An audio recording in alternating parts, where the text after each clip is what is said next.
तो ये जो परंपरा है इसको कहते हैं हजरत इब्राहिम अलैहिस्सलाम की सुन्नत। क्योंकि अगर कोई मुसलमान गरीब है तो उसके ऊपर लाजिम नहीं है ये कि वो कुर्बानी करे। जो पैगंबर साहब थे हजरत इब्राहिम खलीलुल्लाह, वो अपने बच्चे की कुर्बानी दे रहे हैं। गाय को कुर्बानी के तौर पे यूज़ करना, गाय की कुर्बानी दे देना, भैंसी की कुर्बानी दे देना। कुर्बानी देनी है तो उसे आप बचपन से पालो, उससे प्यार करो, उसको खिलाओ पिलाओ, जिससे आपके उससे अटैचमेंट हो, तो अल्लाह खुश होगा। हिंदू धर्म में गाय को माता माना जाता है। आप गाय की कुर्बानी देखिए हिंदू को पिंच करने की कोशिश कर रहे हैं। कुर्बानी तो आपके हिंदुओं में भी होती है। कामाख्या मंदिर आप जाएं तो एकदम उसको काट दिया जाता है। कहीं कुछ हद तक तो है ना मुसलमान, दाग लग रहा है मुसलमानों पे कि नहीं मुसलमान ही कर रहे हैं। मुसलमान करते हुए गाय को राष्ट्रीय पशु घोषित किया जाए। अब तो मिश्रा जी आपकी जिम्मेदारी बनती है। तमाम शंकराचार्य हैं, तमाम भारत के हिंदू संत हैं, जैन संत हैं, तो आगे आइए ना आप। दोनों समुदाय के बीच में एक झगड़ा बना रहता है। आप मेरे लिए करिए, मैं आपके लिए करूं, यही तो धर्म है। इस वक्त हमारे साथ भारत के चीफ इमाम डॉक्टर उमेर अहमद इलियासी साहब हैं। ये भारत के सबसे बड़े इमाम ऑर्गेनाइजेशन के चीफ हैं, जो जिनके अंदर 5.5 लाख मस्जिदें और भारत के सारे इमाम आते हैं, जो सबका नेतृत्व करते हैं। बकरीद का त्यौहार है तो इनसे बेहतर कोई नहीं है जो हमें बकरीद के बारे में बता सके। इमाम साहब, आपका न्यूज़ 18 पे बहुत बहुत स्वागत है। बहुत शुक्रिया। और बकरीद की बहुत बहुत शुभकामनाएं आपको। शुक्रिया। सबसे पहले मैं बकरीद से ही शुरू करूँगा। आखिर इस्लाम में बकरीद की मान्यताएं क्या है, ये त्यौहार क्या है, आप पहले हमें वो समझाइए। बहुत अच्छी बात कही। बहुत से लोगों को ये बात नहीं मालूम होती है किसी भी त्यौहार के बारे में, तो आज आपके इस पॉडकास्ट के ज़रिए से इस त्यौहार के बारे में जानकारी लोगों तक पहुंचेगी। मैं तमाम सबका खैर मकदम भी करता हूं। ये त्यौहार जो है, ये एक आपने जो कहा कि बकरा ईद, ये बकरा ईद नहीं है, ना कि ये बकरे की ईद है। लोगों ने इसको बकरा की ईद बना दिया, जबकि इसका जो सही नाम है वो ईद उल अजहा नाम है इसका, इस त्यौहार का।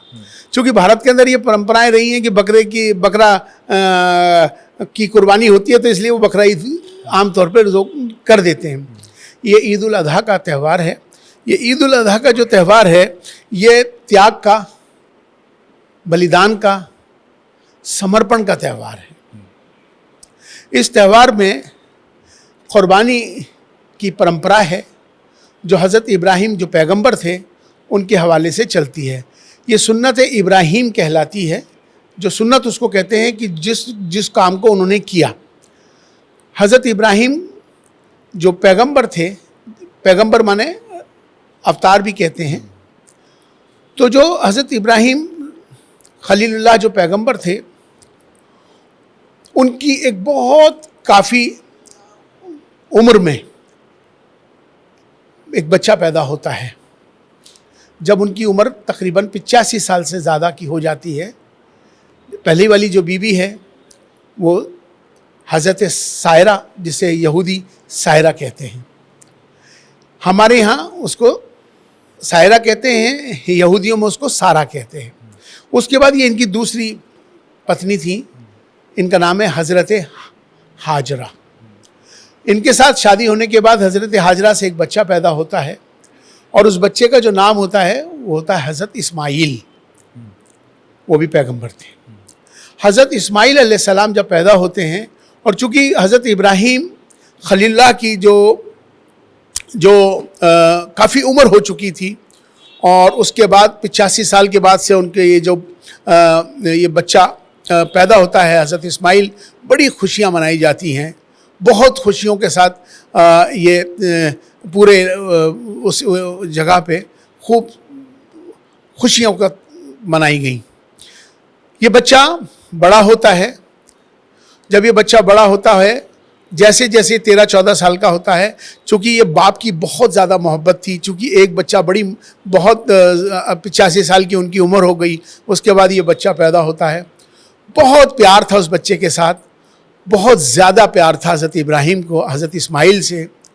तो जब बहुत ज़्यादा प्यार हुआ तो खुदा का, ईश्वर का हुक्म आता है कि इब्राहिम तुम अपने बच्चे की कुर्बानी दो,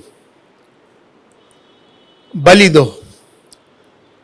आप सोचिए कि जो बाप अपने बच्चे के लिए बेइंतहा की मोहब्बत रखता हो और उसको ये हुक्म आ जाए कि जाओ तुम अपने बच्चे की कुर्बानी दो, उसी लम्हा हज़रत इब्राहिम ने उनका जो अटूट आस्था ईश्वर के साथ, अल्लाह के साथ, उन्होंने कहा ठीक है जो तेरा हुक्म, और उन्होंने उस हुक्म को मानते हुए हज़रत इस्माइल अलैहिस्सलाम को, हज़रत हाजरा को लेकर वो चले। और उन्होंने ये बात रास्ते में उनको जगह जगह जो शैतान था बरगराता रहा हज़रत हाजरा को, हज़रत इस्माइल को, कि देखो तुम्हारे पिताजी तुम्हें तुम्हारा बलि करने के लिए लेके जा रहे हैं।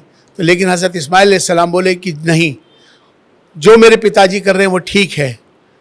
तो ये बात मकसद समझने का ये है कि ये जब वो लेके चले तो रास्ते में जगह जगह जगह बड़ी मुश्किलातें आईं।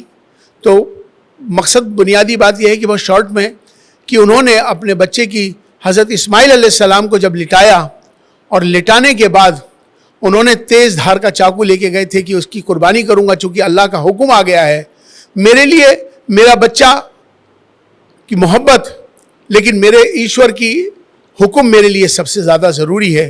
तो उन्होंने अपने बच्चे इस्माइल की कुर्बानी के लिए जब उसे लिटाया, तो जब उसके ऊपर छुरी चलाने लगे, जब जैसे ही चलाने लगे तो हुक्म आया कि हे, वो बच्चे को हट के एक मेमना जिस वहाँ पर रख दिया गया। कुदरत अपना काम कर रही थी, लेकिन फिर उसके बाद मेमने की कुर्बानी हो जाती है। तो उसके बाद ईश्वर अल्लाह कहता है कि हे इब्राहिम, तेरी कुर्बानी कबूल हो गई। मकसद कहने का यह है कि ये जो त्यौहार है बलिदान का, समर्पण का, त्याग का, आप अपने ईश्वर से कितनी आस्था रखते हो, आपका ताल्लुक़ ईश्वर से कैसा होना चाहिए, ये त्यौहार दर्शाता है। वही परंपरा कुर्बानी की वहीं से चल रही है। तो ये जो परंपरा है, ये परंपरा इसको कहते हैं हज़रत इब्राहिम अलैहिस्सलाम की सुन्नत। उसके बाद से ये परंपरा लगातार चली आ रही है, और उसके बाद से लोग जो है एक जानवर लेते हैं और जानवर की कुर्बानी करते हैं उसी याद में। अब होता क्या है कि आज के वक्त में और पहले के वक्त में बड़ा अंतर है। अभी क्या हो रहा है कि पहले लोग क्या करते थे कि एक जानवर को बचपन से पालते थे, किसी बकरे को, भेड़ को, या कोई भी ऐसे जानवर को, मेमने को, जो बचपन से लेते थे, और जब वो जब बड़ा हो जाता, बालिग हो जाता था, जब उसकी कुर्बानी देते थे, चूंकि उसके साथ उसकी मोहब्बत जुड़ जाती है। आप किसी भी जानवर को पालिए, आपको बहुत मोहब्बत हो जाएगी और आप उसे काट नहीं सकेंगे। उसकी कुर्बानी करना इतना आसान नहीं है। लेकिन अब तो चूंकि परंपराएं तो हैं, लेकिन अभी यहाँ आज की दुनिया में लोग पालते भी हैं, ऐसे लोग भी हैं जो पालते भी हैं, लेकिन आम तौर पे लोग बकरा लेते हैं और बकरे की कुर्बानी करते हैं ईश्वर के नाम पर। ये कुर्बानी जो है वो ईश्वर के लिए की जाती है, ईश्वर को खुश करने के लिए की जाती है। वो एक परंपरा है जिसे हर मुसलमान करता है। लेकिन समझने की ज़रूरत यह है कि हर मुसलमान पर फ़र्ज़ नहीं है ये। चूँकि अगर कोई मुसलमान गरीब है और उसके पास पैसे नहीं हैं, तो वो जो है, अगर उसके पास पैसे नहीं हैं तो उसके ऊपर लाजिम नहीं है, ये फ़र्ज़ नहीं है कि वो कुर्बानी करे। ये उसके लिए लाजिम और फ़र्ज़ है कि जिसके पास हैसियत है, साहिब हैसियत, उसके पास इतना माल है कि वो कोई जानवर को कुर्बानी दे सकता है, तो उसे देनी चाहिए। आमतौर पर लोग जो हैं बड़े जानवर में से 7 हिस्से माने जाते हैं। एक बकरे की कुर्बानी एक आदमी के नाम मानी जाती है। तो ये एक सिलसिला है, जो एक परंपरा है, जो लगातार हज़ारों वर्षों से चली आ रही है, जिसे आज भी हम लोग मनाते हैं। और ये उनकी याद में, हज़रत इब्राहिम खलीलुल्लाह की याद में ये परंपरा के लिए कुर्बानी है, और ईश्वर के लिए, उसकी रज़ा के लिए हम जो है अल्लाह की रज़ा के लिए ये कुर्बानी करते हैं। हाँ, हमें इन बातों को समझने की ज़रूरत हमें ज़रूर होनी चाहिए कि कुर्बानी का मकसद आपको मालूम होना चाहिए। हम कुर्बानी ईश्वर के नाम पर कर रहे हैं, हम ईश्वर के नाम पर कुर्बानी कर रहे हैं ईश्वर के नाम पर, तो ईश्वर राज़ी हो तो उसमें किसी तरह का दिखावा नहीं होना चाहिए, उसमें समर्पण होना चाहिए, उसमें त्याग होना चाहिए। अब इसी पे मेरा एक सवाल है, जैसे आपने बताया कि एक व्यक्ति के नाम पे एक कुर्बानी, तो क्या परिवार में अगर 7 लोग हैं, 8 लोग हैं, तो उनके नाम पे अलग अलग कुर्बानी की जाएगी? और जैसे कि हिंदू धर्म में, मैं एक एग्जाम्पल देता हूँ कि हिंदू धर्म में ये होने लगा था कि पहले बलि वहाँ भी दी जाती थी, भैंसी की बलि दे दी जाती थी, बकरे की बलि दी जाती थी, मान्यताएं क्योंकि हिंदू धर्म में भी है बलि की। लेकिन अब क्या हुआ है, यज्ञ में, हवन में, पूजा पाठ में बलि की जगह सूखे नारियल का इस्तेमाल हो रहा है। उस पर रक्षा सूत्र बांध के, उसका तिलक करके उसकी कुर्बानी दी जाती है, हवन में उसको डाला जाता है, नींबू का इस्तेमाल हो जाता है। तो क्या हम ये नहीं कर सकते कि समय जैसे बदला है उसके हिसाब से आप चीज़ों को बदलो? क्योंकि अल्लाह ने तो ये नहीं कहा था कि नहीं आपको पशु की कुर्बानी देनी ही देनी है। देखिए, ये परंपराएं और ये मान्यताएं हैं, और ये मान्यताएं जो हैं वो पहले, जो मैंने जैसा आपको बताया कि हज़रत इब्राहीम जो पैगंबर साहब थे, हज़रत इब्राहीम खलीलुल्लाह, वो अपने बच्चे की कुर्बानी दे रहे हैं। अगर उनको कुर्बानी देने का हुक्म होता कि नारियल की दे दो या नींबू की दे दो या किसी और चीज़ की दे दो तो एक अलग बात थी, लेकिन वो अपने उस जिससे वो सबसे ज़्यादा प्यार करते हैं, आप कुर्बानी ईश्वर उसकी मांग रहा है। और लेकिन वो देखना था कि वो तो एक इम्तहान था जिसमें वो पास हो गए कि अपने बच्चे तक की कुर्बानी ईश्वर के नाम कर सकते हैं। तो मकसद कहने का ये है कि ये मान्यताएं हैं, परंपराएं हैं। इस परंपराओं में क्या होता है कि अगर आप इंसान की कुर्बानी नहीं हो पा रही है तो पशु की, उन्होंने हुक्म आ गया कि मेमना, मतलब जो भेड़ थी मेमना, उसकी कुर्बानी हो गई। तो ये मान्यता जब से चली आ रही है, ये परंपराएं लगातार चल रही हैं। हाँ, इसमें किसी तरह का कोई बदलाव अब आज की स्थिति में नहीं हो सकता कि हम अब आपने जैसे बताया कि नींबू काट के आप उसको परंपरा को पूरा कर लो, या आप उसे नारियल काट के कर लो। हमारे यहाँ इस तरह की मान्यताएं नहीं है। हाँ, हमारे यहाँ मान्यता है कि जिससे आप बहुत प्यार करते हो, जिस चीज़ से आपको बहुत प्यार हो, उसका त्याग करो, उसमें उसका समर्पण हो। तो मकसद कहने का ये है। लेकिन अभी क्या है कि लोग जो है जानवर जो है उसे पाल तो पाते नहीं हैं, लेकिन अब खरीद लेते हैं, फिर उसकी कुर्बानी कर देते हैं। मान्यताएं और परंपराएं हैं। जहाँ तक आपने एक सवाल किया कि हमें आज के वक्त में एक आदमी पर एक कुर्बानी, बिल्कुल ठीक कहा आपने, एक आदमी के लिए एक कुर्बानी, मतलब एक बकरा माना जाएगा। अगर कोई जानवर बड़ा है, जो बड़ा जानवर होता है जैसे भैंस होती है, तो अगर वो बड़ा जानवर कोई है तो उसमें से 7 कुर्बानियों के हिस्से माने जाते हैं। हाँ, लेकिन छोटा जानवर है बकरा, तो उसमें एक की कुर्बानी एक ही मानी जाएगी। तो मेरा तो चलिए मानना है कि कुर्बानी नहीं देनी चाहिए, जैसा, क्योंकि वो भी पशु है। लेकिन आप जिस मान्यताओं को आप बता रहे हैं वो एक समाज के तौर पे वो सही है।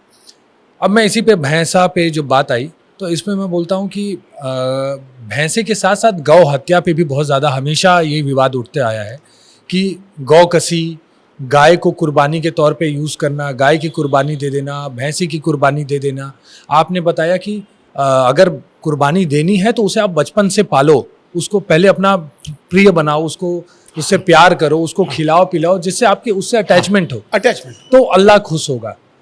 लोग क्या कर रहे हैं, वो कुर्बानी के लिए मार्केट से बकरे खरीद रहे हैं, उसी के साथ साथ वो कभी कोई जैसे आप बोले बड़ा जानवर है तो उसके साथ आप 7 लोगों का हिस्सा करने के लिए आप गैया खरीद ले रहे हो।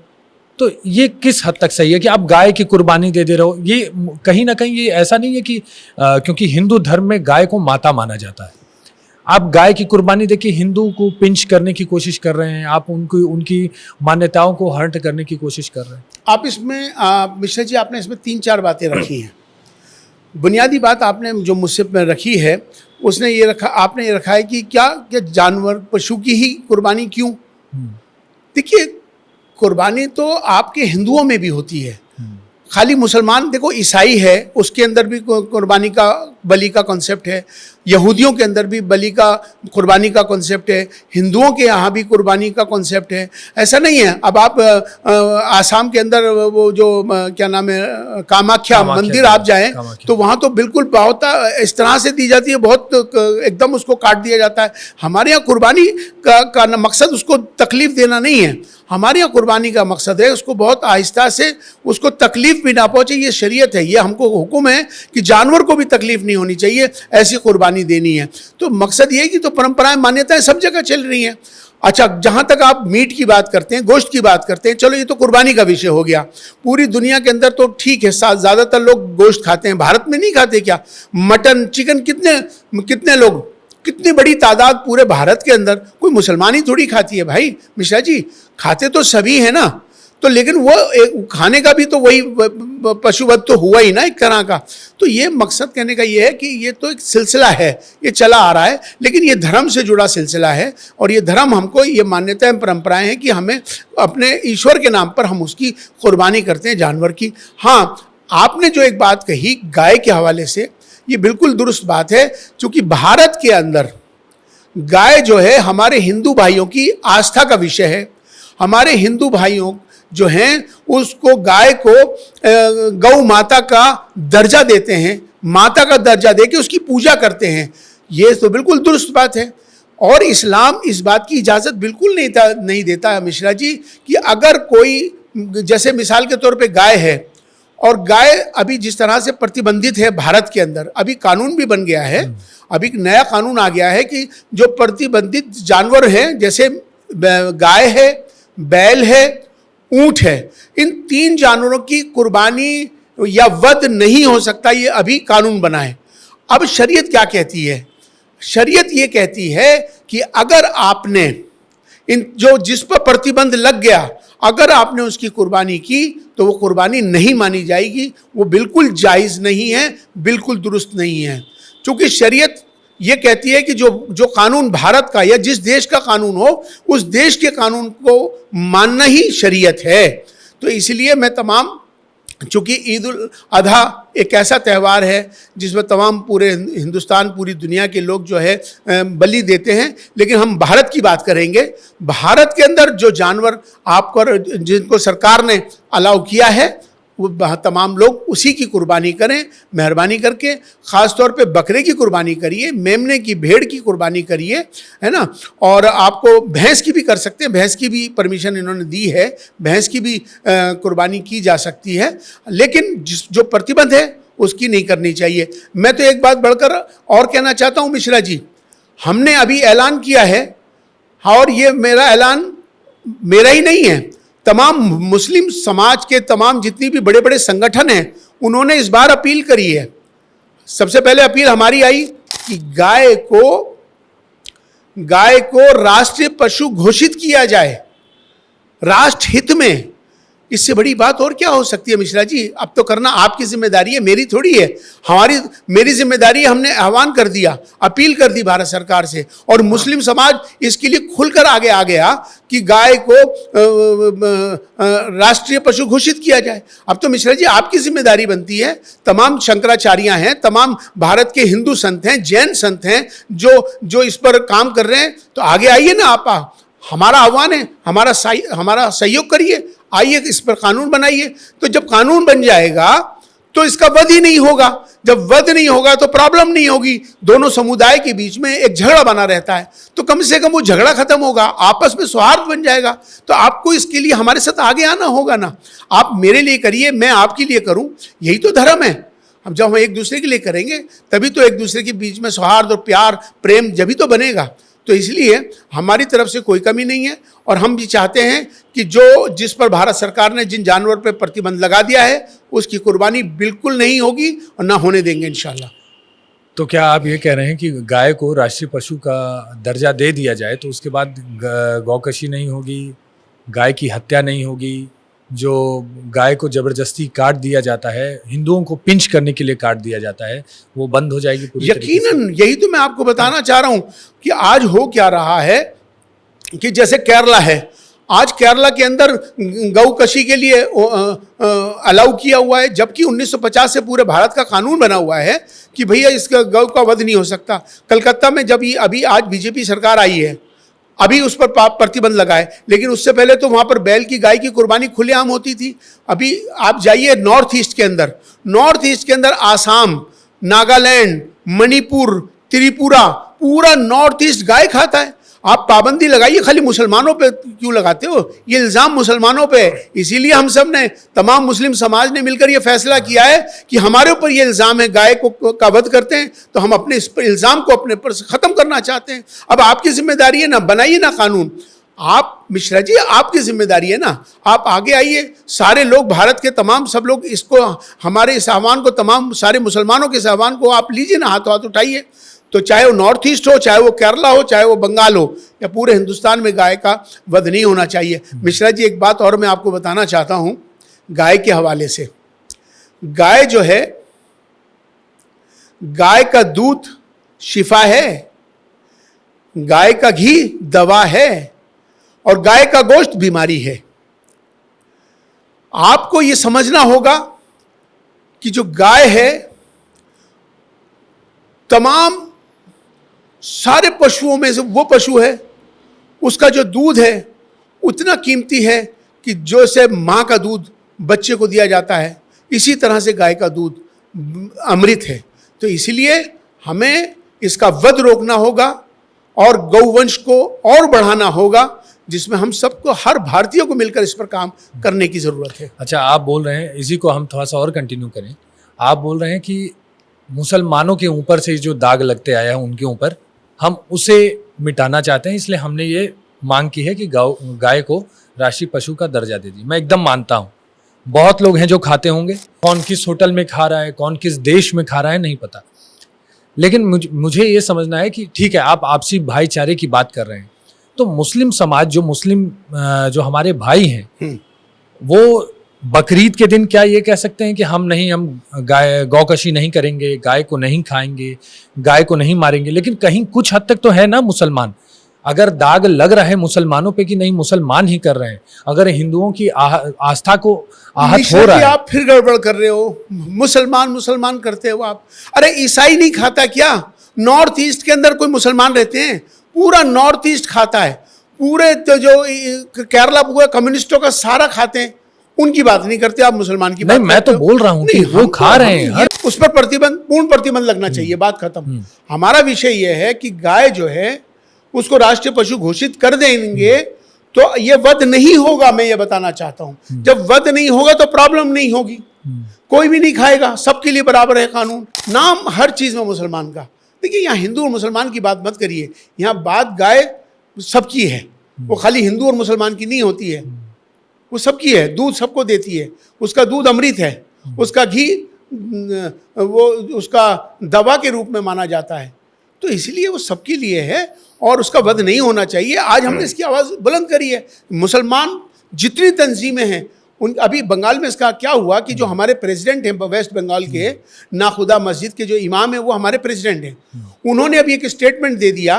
अभी जब हम लोगों ने इस बात पे कहा कि गाय को राष्ट्रीय पशु घोषित किया जाए, तो उन्होंने वहाँ फौरन स्टेटमेंट दिया और उन्होंने कहा कि गाय का वध नहीं होने देंगे हम, और ना ही गाय की कुर्बानी होगी। तो उसका नतीजा ये हुआ कि तमाम पूरे भारत से बंगाल जाती थी, वेस्ट बंगाल, कलकत्ता, वेस्ट बंगाल में गाय और बैल की कुर्बानी करने के लिए। तो जब प्रतिबंध लग गया, मौलाना ने, इमाम साहब ने वहाँ मना कर दिया, तो उसका नतीजा हुआ कि लोग जो बेचने के लिए आए तो उन्होंने कहा जी ले जाइए, अब प्रतिबंध लग गया, हम इसकी कुर्बानी नहीं करेंगे। तो वो लोग हिंदू थे जो लेके आए थे किसान, उन्होंने कहा जी हम नहीं लेंगे, तो वो वहीं पे छोड़ के चले गए फ्री में कि नहीं जी आप रखिए, हम इसे गांव नहीं ले जा सकते अब। तो मकसद कहने का ये है, हमारा मकसद ये है कहने का कि जब हम इस पर पूर्ण प्रतिबंध लग जाएगा, जब वध होना बंद हो जाएगा, तो अपने आप गाय की सुरक्षा हो जाएगी, ये प्रॉब्लम ही खत्म हो जाएगी। तो उसके लिए आप मिश्रा जी, आप और तमाम भारत के हर भारतीयों को इसमें हमारा सबको सहयोग देना चाहिए और राष्ट्र पशु घोषित हो गाय, इसके लिए इस मुहिम में सबको आगे आना चाहिए। चलिए, आपने बंगाल की चर्चा की तो मैं बंगाल पे अब आता हूँ। बंगाल में अभी जब से सीएम शुभेंदु अधिकारी की सरकार आई है या कहीं बीजेपी की सरकार आई है, तो कहीं ना कहीं जो मुस्लिम पक्ष के लोग हैं, जो मुस्लिम लोग हैं, लोगों में अफवाह फैलाई जा रही है कि भाई डर का माहौल है, मुसलमानों को डर के रहना पड़ेगा, जबकि सरकार कह रही है कि नहीं, सबका साथ होगा, सबका विकास होगा, जिन्होंने गलत किया है उनका हिसाब होगा। अतिक्रमण पे, लेकिन जब भी अतिक्रमण पे जो इलीगल, आप भी ये मानते हैं कि बंगाल में जब हमारी पहली बात हुई थी कुछ महीनों पहले जब हम लोग की बात हुई, उसमें आपने भी बोला कि बंगाल में घुसपैठिए हैं, जो बाहर से लोग आए हैं उनको बसाया गया है, उनको गलत जगह पे ज़मीनें दी गई हैं, उनके थ्रू दंगे भड़काए जाते हैं। जब सरकार उन पे एक्शन कर रही है तो समाज उनके ऊपर पथराव करना शुरू कर दी, पुलिस, सीआरपीएफ सब घायल हो गए। ये आप इसको कैसे देखते हैं? क्या बंगाल में मुसलमानों को डर के रहने की ज़रूरत है? देखिए, मुसलमान को बंगाल में नहीं, पूरे भारत में डर का माहौल कहीं ऐसा कुछ बात नहीं है। ना मुसलमान की बात ऐसी है कि वो डर का माहौल है या डरने की बात विषय नहीं है। विषय है कि कानून को पालन करना। आज जिस तरह से जब से अभी वहाँ पर भाजपा सरकार आई है, तो सबसे बड़ा फ़ायदा आने का ये हुआ कि जो बांग्लादेश से घुसपैठिए आए हुए थे, ये बात सही है, रोहिंग्या थे, बांग्लादेशी थे, बड़ी तादाद में वहाँ आए हुए थे और उन्होंने अपना वोटर कार्ड बनाया हुआ था, आधार कार्ड और तमाम सारी चीज़ें, जो वोट करते थे उन पार्टियों के लिए जो पार्टी चाहती थी कि उनका वर्चस्व बना रहे। तो अब जब भारतीय जनता पार्टी की सरकार आई तो वो सारे लोग वहाँ से भागना शुरू हो चुके हैं। और जहाँ तक बंगाल की बात है, बंगाल के लोग बहुत अच्छे लोग होते हैं और वो भी, लेकिन जो आसपास के, चूंकि वो बॉर्डर्स का एरिया है, दंगा फसाद करने वाला जो है वो बांग्लादेशी और रोहिंग्या वाला है। अब जब वो लोग चले जाएंगे तो दंगा होगा नहीं, अमन शांति है। अब जब से भाजपा सरकार आई है तो अमन शांति है नहीं है वहाँ पर। अब देखें, अगर आप देखें तो अभी सबसे बड़ा मिसाल तो अभी चूँकि एक त्यौहार ईद उल अजहा की कुर्बानी का है, तो वहाँ के हमारे इमाम हैं, जो वहाँ के हमारे प्रेसिडेंट, उन्होंने और तमाम सारे मुसलमानों ने मिलकर एक फ़ैसला लिया।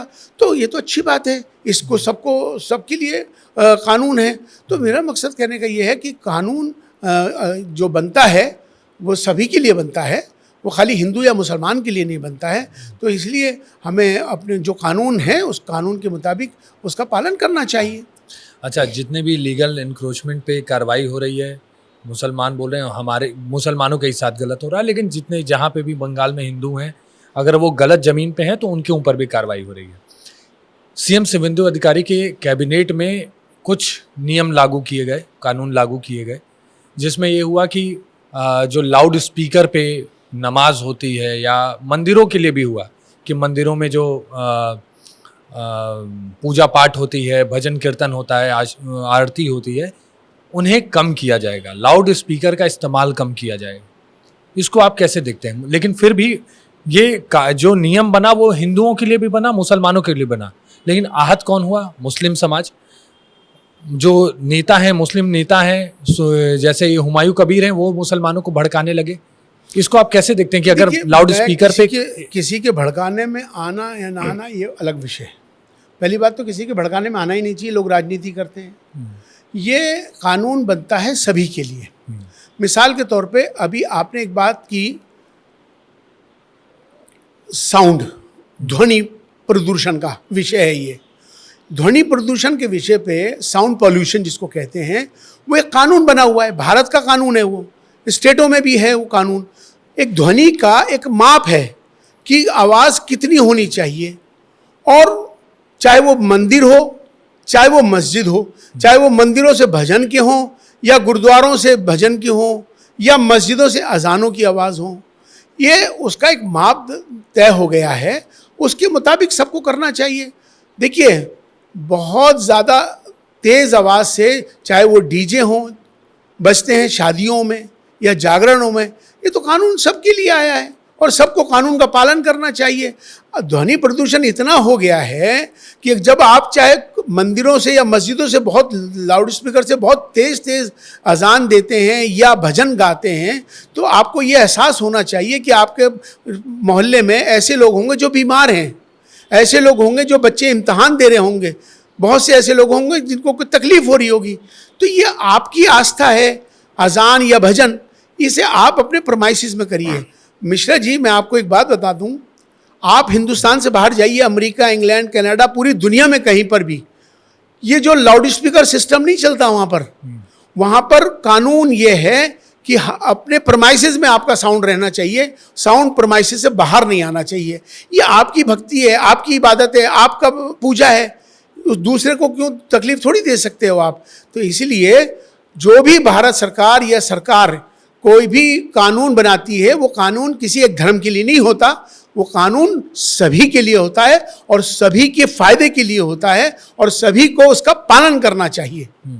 अच्छा, बंगाल में एक नियम की बात आई तो मैंने जब चर्चा किया हुमायूं कबीर की, तो हुमायूं कबीर से जुड़े हुए 2-3 मुद्दे हैं, मैं उनसे बात करना चाहता हूँ। बाबरी मस्जिद पे आप जानते हैं उन्होंने आह्वान किया कि भाई हम बंगाल में बाबरी मस्जिद बनाएंगे।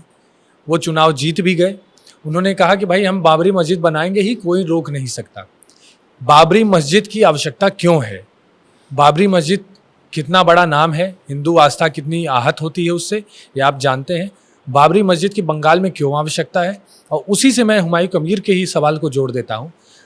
जब सरकार ने बोला कि भाई गौकशी नहीं हो सकती, गाय की कुर्बानी नहीं दी जानी चाहिए, आप बोल रहे हैं 5.5 लाख मस्जिदों का आप नेतृत्व करते हैं, आप बोल रहे हैं कि नहीं, गाय को राष्ट्रीय पशु का हमें दर्जा देना पड़ेगा, हमें गौकशी नहीं करनी है।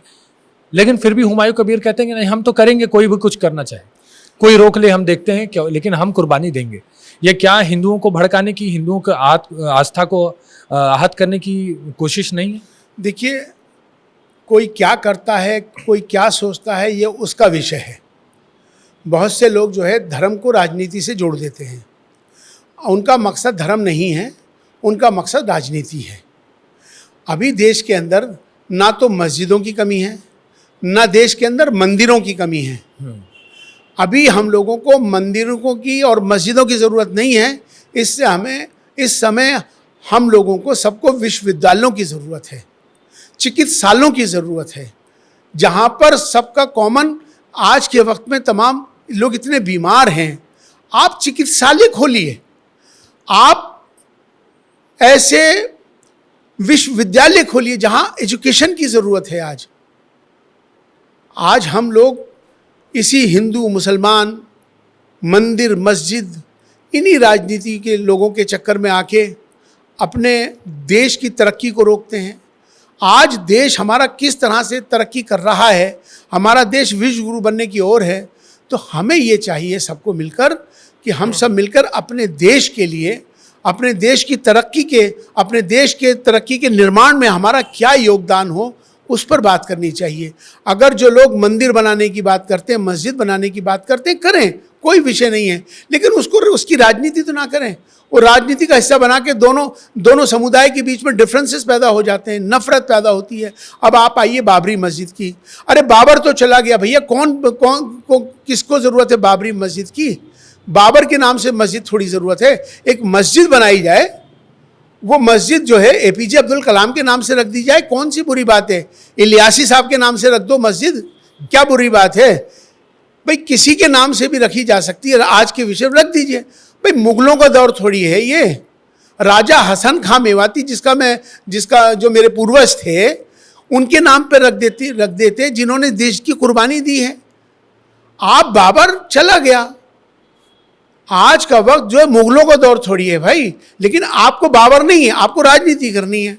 आपका नाम ऊंचा हो जाए, देश के अंदर दंगा फसाद हो, दो कम्युनिटी के बीच में झगड़ा हो जिसका आपको लाभ मिले।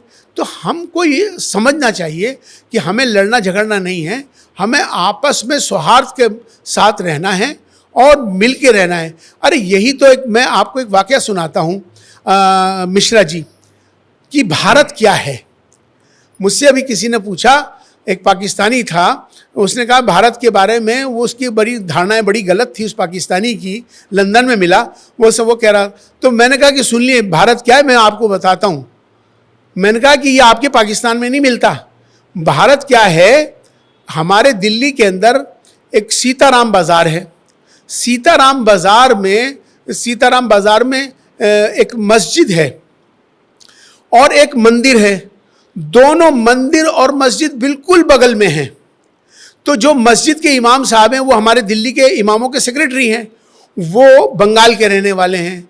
और दीवार से लगी मंदिर है, जो पुजारी बिहार के रहने वाले हैं। तो मंदिर और मस्जिद के पुजारी और इमाम के बीच में इतना प्रेम है कि अगर इमाम साहब को कहीं जाना होता है तो वो कह के चले जाते हैं पंडित जी को कि पंडित जी आप मस्जिद का ध्यान रखना और टाइम पे अजान दिलवा देना किसी को, मैं आज जा रहा हूँ। तो पंडित जी पूरी मस्जिद की सफाई करवाते हैं अपने बच्चों से और जो बुलवा के अजान दिलवाते हैं मस्जिद में। इसी तरह से मंदिर के पुजारी साहब को भी कभी जाना होता है तो वो इमाम साहब को बोल के जाते हैं। तो इमाम साहब पूरे मंदिर की सफाई करते हैं और सफाई करके जो पूजा का समय होता है वो भी करवा लेते हैं उनसे कह के। उसका रख रखाव भी और उसका ध्यान भी रखते हैं। एक दूसरे के साथ ऐसा प्रेम है। इसी का नाम तो भारत है, यही तो भारत है।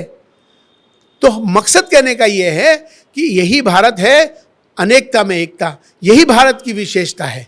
हम सबको एक रहना है। जो राजनीति करते हैं धर्म के नाम की, हमें उनसे बचना है।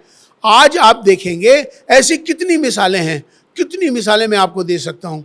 तो हमें इन बातों को समझना है कि हमें ऐसा रास्ता इख्तियार करना है कि तुम्हारा धर्म तुम्हारे लिए, मेरा धर्म मेरे लिए। कुरान में यही कहा गया है, लकुम दीनुकुम वलिया दीन, तुम्हारा दीन तुम्हारे लिए, मेरा दीन मेरे लिए। तो मैं सभी से यही कहना चाहता हूँ कि जिसका जो धर्म है, जिसकी जो परंपराएं हैं, जिसकी जो मान्यताएं हैं, उनको करने दीजिए। आप अपना काम करिए, दूसरा अपना काम करें, और सभी का आदर सम्मान करिए, सभी धर्मों का आदर सम्मान करिए, सभी गुरुओं का आदर सम्मान करिए, सभी के ग्रंथों का आदर सम्मान करिए, सभी के धर्मों का आदर सम्मान करिए। जब आप दूसरों का आदर सम्मान करेंगे तो आपका और आपके धर्म का, आपके ग्रंथों का भी सम्मान अपने आप हो जाएगा। तो आपने जब ये सारी चीज़ें समझाई, भारत क्या है ये, और जो गौ हत्या की बात आप कर रहे हैं कि मुस्लिम समाज भी सब कोई खिलाफ है कि भाई गाय की हत्या मत करें, गाय को राष्ट्रीय पशु का दर्जा दे दिया जाए। लेकिन फिर भी वही हुमायूं कबीर पे ही, अगर हुमायूं कबीर ये करते हैं, जैसा कि उन्होंने कहा कि नहीं हमारी तो परंपराएं हैं, हम गाय की हत्या करेंगे ही, उसकी कुर्बानी देंगे ही, तो उस पर क्या मुस्लिम समाज क्या एक्शन लेगा? क्या फतवा जारी होगा या उनके खिलाफ कोई कार्रवाई की जाएगी? क्या होगा? मिश्रा जी, चाहे कबीर हो या शब्बीर हो, जब भारत सरकार ने या राज्य सरकार ने कोई कानून बना दिया कि जिस जानवर पर प्रतिबंध लग गया, तो वो कानून लागू सब पर होता है। शरीयत भी उस कानून को मानती है। ये शरीयत के मुताबिक भी ये फैसला माना जाएगा प्रतिबंध का, और कानूनी तौर पर भी माना जाएगा। अगर कोई ऐसा करता है तो वो शरीयत की निगाह में भी अपराध है और कानून की निगाह में भी वो अपराध है, वो अपराधी माना जाएगा। कोई भी कानून का उल्लंघन करता है। मैं तमाम मुसलमानों से फिर कहना चाहता हूं कि आओ हम सब मिलकर इस गाय के वध को जहां भी किया जा रहा है उस पर पूर्ण प्रतिबंध लगे। हम सबको मिलकर इस पर आगे आना चाहिए, और जो कानून बन गया सरकार, भारत सरकार का या राज्य सरकार का, उस पर पालन करें। हमें शरीयत का हुक्म है। तो मैं अब आगे बढ़ता हूँ सवालों से। बंगाल में ही एक और नियम बना कि सड़क पर नमाज, और ये बंगाल में नहीं, बंगाल में तो अब सरकार आई है, लेकिन ये यूपी मॉडल है। यूपी मॉडल योगी आदित्यनाथ ने भी यही कहा कि भाई सड़क पे आप नमाज मत पढ़िए। बंगाल में भी सीएम शुभेंदु अधिकारी आए तो उन्होंने भी कहा कि भाई सड़क पे नमाज नहीं हो सकती। ये उत्तराखंड में भी यही चल रहा है, जहाँ पे भी बीजेपी की सरकार है उनका कहना है भाई आप सड़क पे नमाज मत करो। कई कुछ हद तक ये चीज़ें सही भी हैं कि आप समझिए कि शोभा यात्रा हिंदू की भी निकलती है, मुसलमानों के लिए भी निकलती है, शोभा यात्रा राम जी की भी निकलती है, हनुमान जी की भी निकलती है, मुहर्रम में भी शोभा यात्रा शायद निकलती है, सारी चीज़ें करती हैं। उस समय दिक्कतें नहीं आती, उस समय आप शोभा यात्रा निकालो, पुलिस का प्रोटोकॉल होता है, सुरक्षा मिलती है। लेकिन आप जब हर जुम्मे की नमाज को आप सड़क पे नमाज पढ़ने लगोगे, आप सड़कों को जाम करोगे, प्रतिबंध करोगे और कहोगे कि नहीं जगह नहीं है हमारे पास, तो ये तो गलत है। इसी को सरकार बोल रही है कि भाई आप सड़क पे नमाज मत पढ़ो। तो इसके बाद भी लोग दंगा करने का, भड़काने की कोशिश करते हैं, राजनीति करने की कोशिश करते हैं। तो मुझे ये समझाइए कि क्या सड़क पे नमाज करना सही है, नमाज करने का तरीका क्या है, ये थोड़ा सा आप मुझे बताइए। मिश्रा जी, बहुत अच्छी बात आपने कही है, जिससे कि लोगों तक एक सही बात जानी भी चाहिए, और मेरी जिम्मेदारी भी है कि मैं उस बात को सही से चीफ इमाम होने के नाते रख सकूं। आपको ये समझना होगा कि कानून जो बनता है, चाहे राज्य सरकार का हो या भारत सरकार का हो, कानून सबके लिए बनता है। मिसाल के तौर पर आपने अभी एक बात कही कि सड़कों पर शोभा यात्रा तो होती है। आपने कहा कि रामनवमी की यात्राएं होती हैं, आपने कहा कि कांवड़ निकलते हैं, उसकी परमिशन है, लेकिन नमाज की नहीं। लेकिन मिश्रा जी, मैं आपको ये बात क्लियर कर दूं, नमाज में और यात्रा में बहुत अंतर है। यात्रा जो है वो सड़क से होके ही गुजरेगी, कांवड़ जो है सड़क से होके गुजरेंगे, मुहर्रम के जुलूस सड़क से होके गुजरेंगे, उसकी बाकायदा अनुमति मिलती है, अनुमति ली जाती है, फिर वो अनुमति मिलती है, प्रशासन लगता है, फिर वो यात्राएं होती हैं। लेकिन नमाज का जो विषय है वो बिल्कुल अलग है। नमाज एक इबादत है, एक पूजा है जो मस्जिद में होती है, सड़क पे नहीं होती है।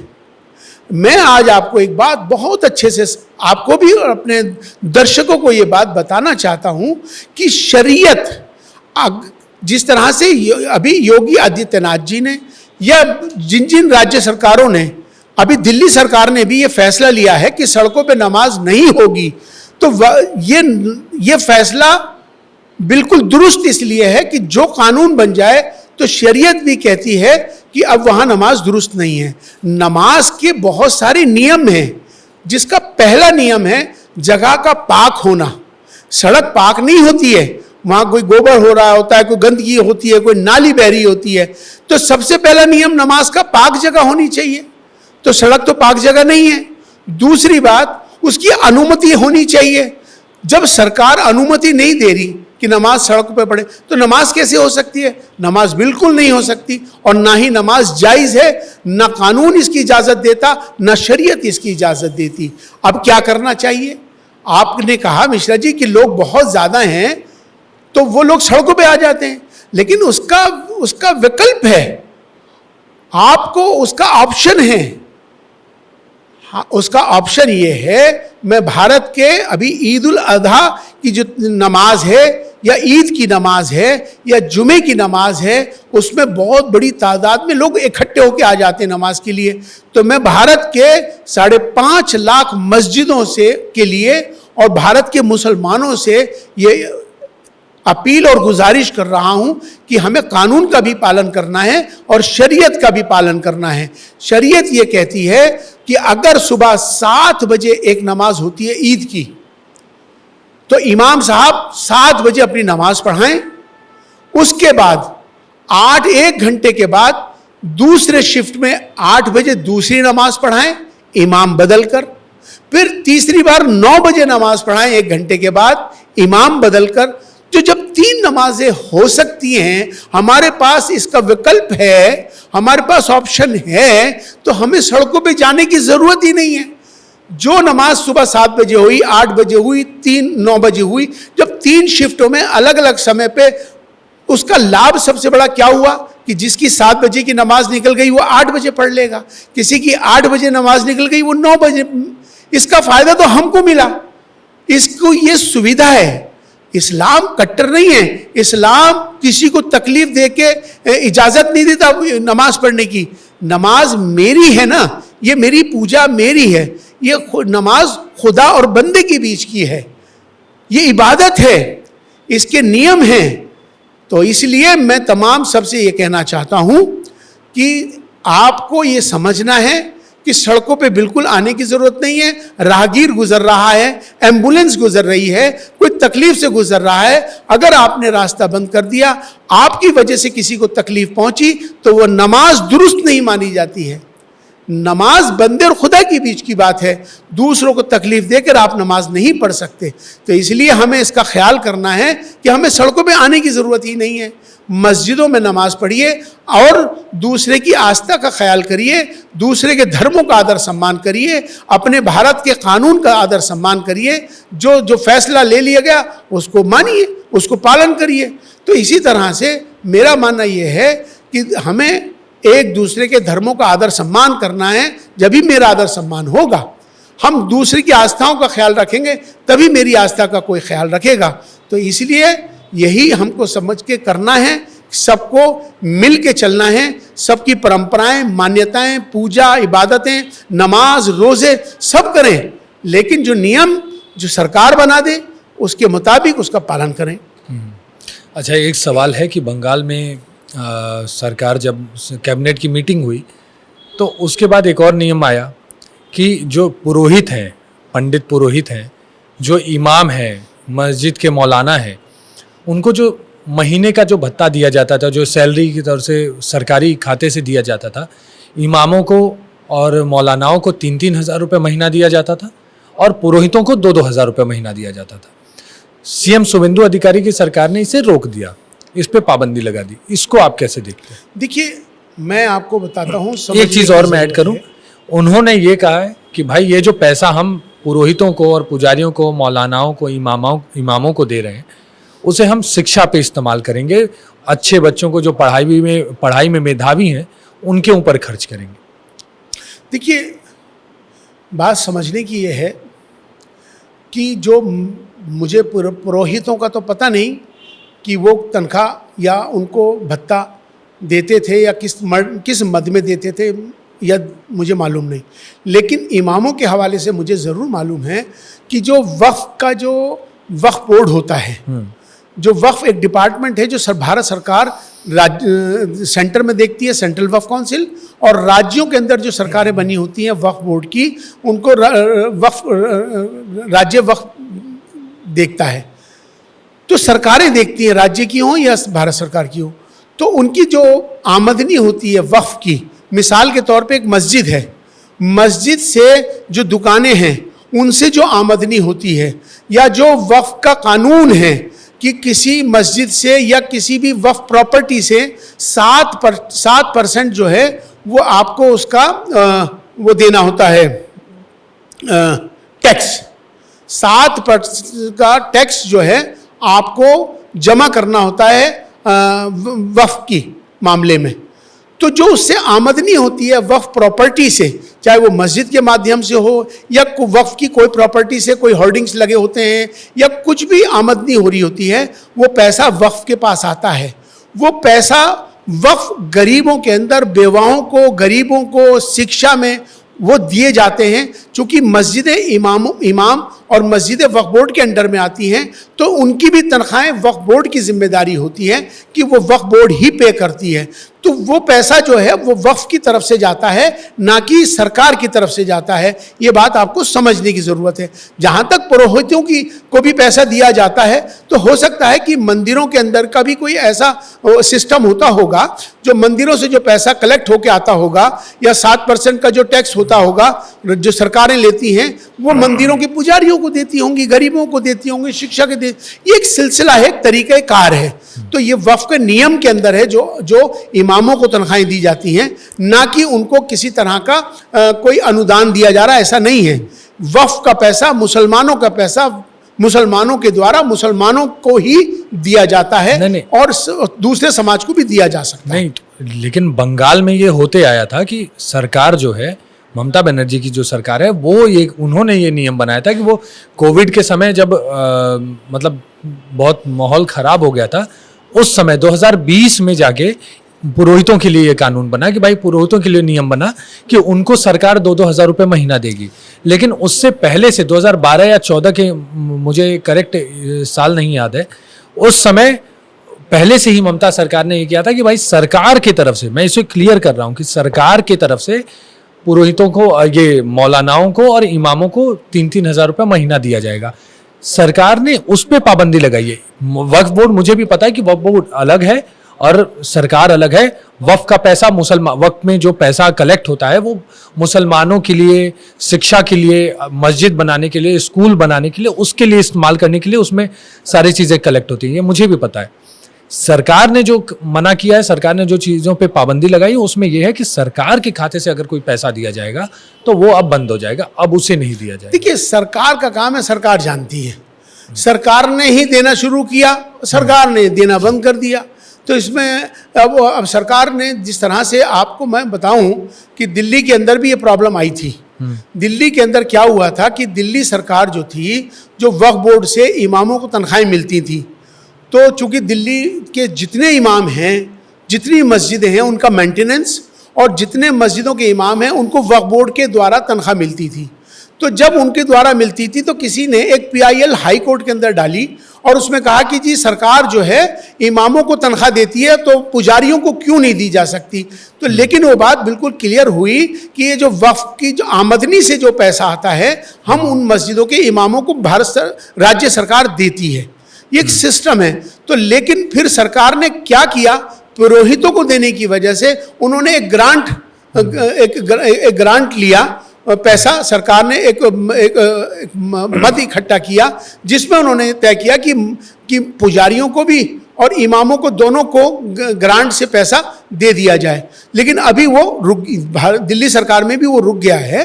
तो लेकिन ये है कि ये सरकार के फैसले हैं, सरकार किसको देना चाहती है या नहीं देना चाहती है, ये सरकार के फैसले हैं, ये सरकार जाने। लेकिन जो इमामों को तनख्वाहें मिलती हैं वो वक्फ के द्वारा ही मिलती हैं, और वो पैसा मुसलमानों का होता है, मुसलमानों के द्वारा आता है, और मुसलमानों के शिक्षा और तमाम उनकी ज़रूरत के मुताबिक गरीबों में बांटा जाता है। अच्छा, छोटे छोटे 2 सवाल और लूँगा। एक, सबसे पहले वंदे मातरम पे सरकार ने एक नियम बनाया है कि जितने भी, बंगाल के लिए भी बात कर रहा हूँ, ऐसे तो बना था कि भाई आप वंदे मातरम से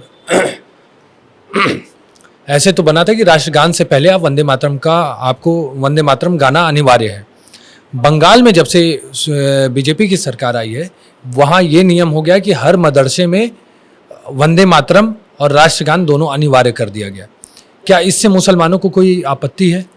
देखिए मिश्रा जी, मैं हमेशा से एक बात कहता हूँ, भाषाओं का अंतर है, समझने की ज़रूरत है।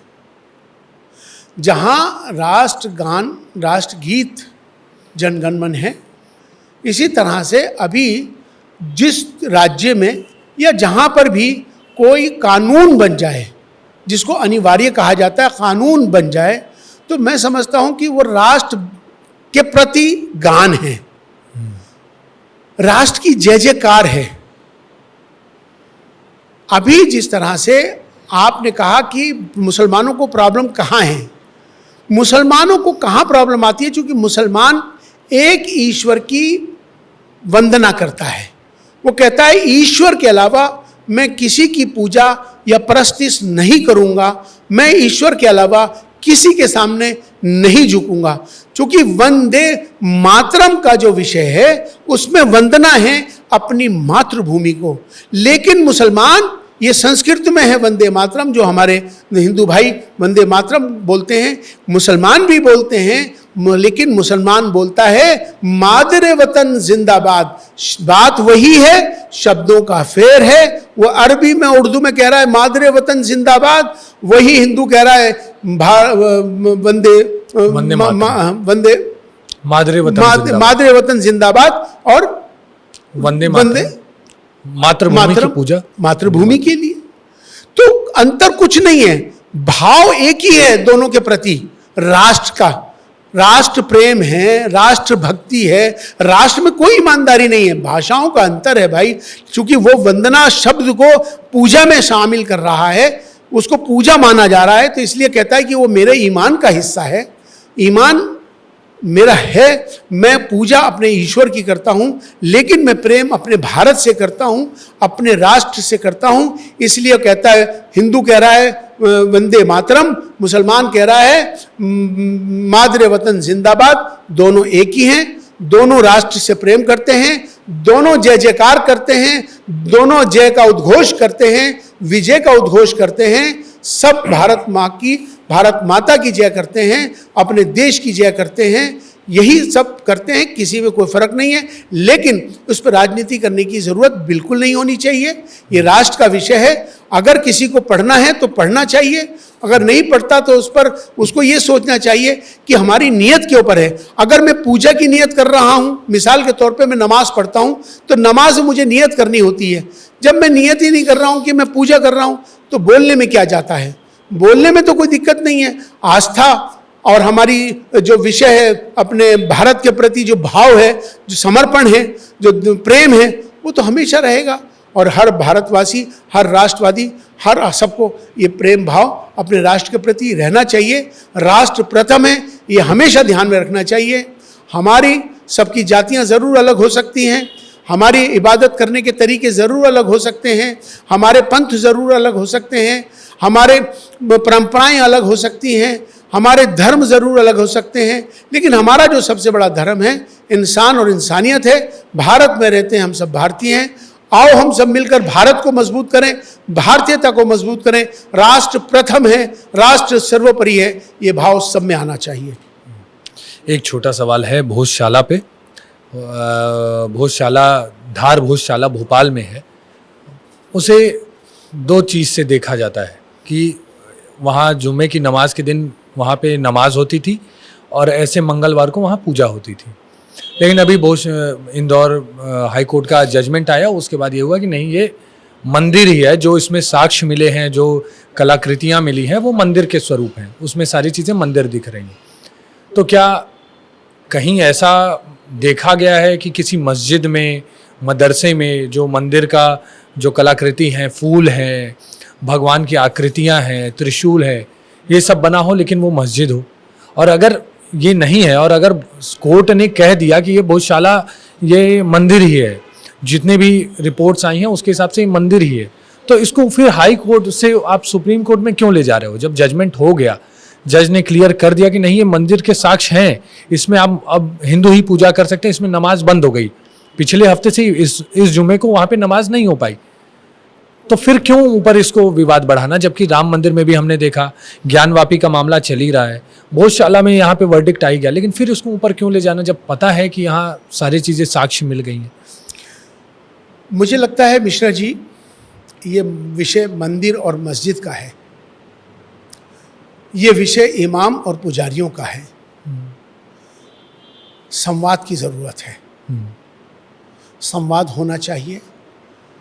कोर्ट क्या फैसला देता है वो कोर्ट का काम है, समाज क्या फैसला देता है वो समाज का काम है। लेकिन मुझे ऐसा लगता है कि संवाद होना चाहिए, डायलॉग हो जिसमें इमाम और पुजारी बैठने चाहिए, आपस में बैठ के चर्चा करना चाहिए। मुझे लगता है कि किसी की भी मसले का हल संवाद ही एक माध्यम है। गलतफहमियां हैं या कोई भी मामलात हैं, संवाद के ज़रिए से ख़त्म होते हैं। संवाद दूरियों को ख़त्म करता है, नज़दीकियों में लाता है। तो मुझे लगता है कि चाहे ये विषय हो भोजशाला का या कोई भी विषय हो, उस विषय के लिए हमें संवाद करना चाहिए, बैठना चाहिए, बातचीत करनी चाहिए और बातचीत कर कर उसका समाधान निकालना चाहिए, ऐसा मेरा मानना है। इमाम साहब, बहुत बहुत धन्यवाद हमारे साथ बात करने के लिए। आपसे जब बात करता हूँ तो लगता है कि कुछ नया सीखने को मिलता है। जो चीज़ें दिमाग में होती हैं कि हिंदू मुस्लिम जो हमें बांटने की कोशिश की जा रही है, हिंदू समाज को, मुस्लिम समाज को, लगता है कि अगर समाज इसे अप्लाई कर ले अपने अंदर, हिंदू भी इसे समझे और मुसलमान भी समझे, तो ये जो राजनीति हिंदू मुसलमान के नाम पे होती है वो कोई नहीं कर पाएगा, वो खत्म हो जाएगा। लेकिन बस फ़र्क यही है, दुख यही है कि आज हम जब भारत को विश्व गुरु बनाने के रास्ते पे आए हुए हैं, तो यहाँ हम इसी पे बात कर रहे हैं कि नमाज सड़क पे करें कि ना करें, मस्जिद में वंदे मातरम करना है कि नहीं करना है, बकरी काटें कि ना काटें, गैया काटें कि ना काटें, हिंदू को किस तरह से आहत कर दिया जाए, मुसलमान को किस तरह से आहत कर दिया जाए। राजनीतिक पार्टियां ये करना चाहती हैं कि दोनों को कैसे लड़ा के रखा जाए कि अगर लड़ जाएंगे, जब तक लड़ेंगे नहीं दोनों, ये तब तक मामला शांत नहीं होगा। बस यही चीज़ है कि अगर इन बातों को लोग समझ सकें, आपकी बातों को लोग समझ सकें, मुस्लिम समाज आपकी बातों को हिंदू समाज समझ सके, तो मुझे लगता है कि ये जो मामला ही है, जो हिंदू मुसलमान का विवाद है, वो पूरी तरीके से ख़त्म हो जाएगा। यकीनन मैं भी इस बात से सहमत हूँ, आपने जो फरमाया। आपको मैं बताऊं कि अभी रमज़ान का महीना था। रमज़ान के महीने में इमाम हाउस के अंदर आपने देखेंगे, मेरे यहाँ ज़्यादातर जो रोज़ा खोलने के लिए जो लोग आते हैं और रोज़ा खुलवाने वाले जो सामान लाते हैं, कोई हिंदू शरबत ला रहा है, कोई जैन फ्रूट लेके आ रहा है, तो ये सारे, कोई फल ला रहा है, कोई पकोड़े ला रहा है, और सब बैठ के एक साथ रोज़ा खोलते हैं, एक साथ मिल के रहते हैं। हमें यही तो भारत है, यही तो भारत है हमारा। जो भारत की जो पहचान है वो यही तो है कि हम सब एक हैं। हमारा भारत अध्यात्म भारत है। इस भारत से दुनिया सीखती है, इसी भारत से सबको सीखने की ज़रूरत है। इसलिए हम सबको एक रहना चाहिए, हम मिलकर अपने भारत को मजबूत करें, भारतीयता को मजबूत करें, राष्ट्र सर्वोपरि है, ये भाव सब में आना चाहिए। मुझे हमेशा इसी पे मैं अंत करूंगा कि मुझे हमेशा आपकी बात एक याद आती है, जब हमने पिछले बार बात की थी कि आपने एक चीज़ कहा था कि हिंदू मुसलमान दोनों बेवकूफ़ हैं, और उसमें जो आपने तथ्य दिया, कहीं ना कहीं ये मैं मानता हूँ यही सत्य है कि आप जानवर को आपने बांट दिया कि गाय हिंदू की है, बकरी मुसलमान का, खजूर मुसलमान का है, सेब आम ये सब हिंदू के हो गए, भगवा रंग हिंदू का हो गया, लाल हरा रंग मुसलमान का हो गया। यही चीज़ है जो आप बोलते हैं कि आप शब्दों का खेल है, कलर का अंतर है, रंगों का अंतर है, फलों का अंतर है, और बस लोग उसी को बढ़ावा दे रहे हैं। अगर लोग इसे समझ गए कि नहीं ऐसा कुछ नहीं है, तो शायद मुझे लगता है कि ये सारा मामला ही खत्म हो जाएगा और हम बहुत शांति से रह पाएंगे। आज दुनिया बदल रही है। आज का भारत नवीन भारत, आज का भारत उत्तम भारत, आज का भारत श्रेष्ठ भारत, आज का भारत विकसित भारत। इस बदलते भारत में हम सबको कैसे दुनिया के सामने आगे जाना है, इसकी ज़रूरत है। अफसोस ये होता है कि नारियल हो गया हिंदू का, खजूर हो गई मुसलमान की, गाय हो गई हिंदू की, बकरा हो गया मुसलमान का, हरा रंग हो गया मुसलमान का, गेरुआ रंग केसरिया रंग हो गया हिंदू का। किधर जा रहे हैं हम? सारी दुनिया तरक्की की तरफ जा रही है।